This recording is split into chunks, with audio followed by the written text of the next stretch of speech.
இன்று மதியம் அலங்கரிக்கப்பட்ட முதல் ரயில் ஹாபர்ஃபிரான் நிலையத்திலிருந்து புறப்பட்டது. போக்குவரத்துக்கான மூத்த துணை அமைச்சர் முரளி பிள்ளை நிகழ்ச்சியில் கலந்து கொண்டார். Firstly adds to the festive mood, and it also enables friends from different races, different religions to know a little bit more of each other's culture. So it's very, very important. To all celebrating in Inia Deepavali Nalvarthigal.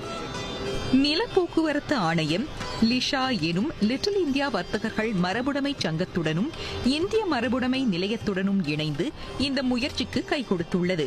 SBS transit, SMRT, tower transit Singapore, go ahead Singapore ஆகிய பொது போக்குவரத்து நிறுவனங்களும் அதற்கு உறுதுணையாய் இருந்தன. ட்ரெயினில் ஏறும்போது train உள்ளார நிறைய துணுக்குகள் இருக்கு. இந்த மற்றும் மற்ற இனத்தார்கள், சீனர்கள், மலாய்க்காரர்கள் அவங்களும் தீபாவளி என்றால் என்ன புரிவதற்கு அதுக்கு அர்த்தங்கள் இருக்கு. அப்படின்னா தீபம்னா என்ன, ரங்கோலினா என்ன, மயில்னா என்ன, அந்த மாதிரி அர்த்தங்கள் அந்த துணுக்குகள்ல இருக்கு. ஜெயேஷ் சச்தேவ் என்ற ஓவியர் இந்த படங்களை வரைந்தார். இதற்கு வண்ணம் தீட்டி உயிரோட்டம் கொடுத்தனர் சன்லவ் துடிப்பாக மூப்படையும் நிலையங்களைச் சேர்ந்த சுமார் 60 மூத்தோர். ரொம்ப சந்தோஷமா இருந்துச்சு செய்யறதுக்கு. ஏன்னா இந்த வயசுல நம்மளுக்குலாம் சான்ஸ் கிடைச்சிச்சு செய்யறதுக்குன்ட்டு படம் எடுத்துட்டு போய் என் பேர பிள்ளைங்கிட்ட காட்டுவேன்.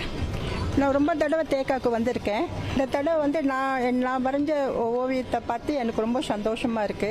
என் கூட்டாளிங்கெல்லாம் சம்மதில் பார்த்தாங்கன்னா என் பேர் தெரிஞ்சிச்சுன்னா அவங்க கண்டிப்பா என்னை கூப்பிட்டு பேசுவாங்க. ரயில் நிலையங்கள் தவிர பேருந்துகளிலும் அலங்காரங்கள் உலா வர உள்ளன. 3, 12, 43, 67, 85, 147, 154, 190, 674, 960 ஆகிய பேருந்து சேவைகளில் அவற்றை காணலாம். இன்று தொடங்கி நவம்பர் 11ஆம் தேதி வரை அலங்காரங்களை மக்கள் பார்த்து மகிழலாம். தீபாவளியை முன்னிட்டு முன்பெல்லாம் ஓரிரு ரயில் பாதைகளில்தான் அலங்காரங்களை காண முடியும். ஆனால் இம்முறை அனைத்து ரயில் பாதைகளிலும் சில ரயில்கள் அலங்கரிக்கப்பட்டுள்ளன.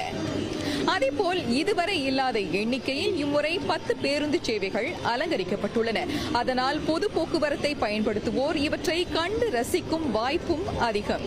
பயண நேரம் என்னவாக இருந்தாலும் தீபாவளி வந்துவிட்டது என்ற குதூகலத்தை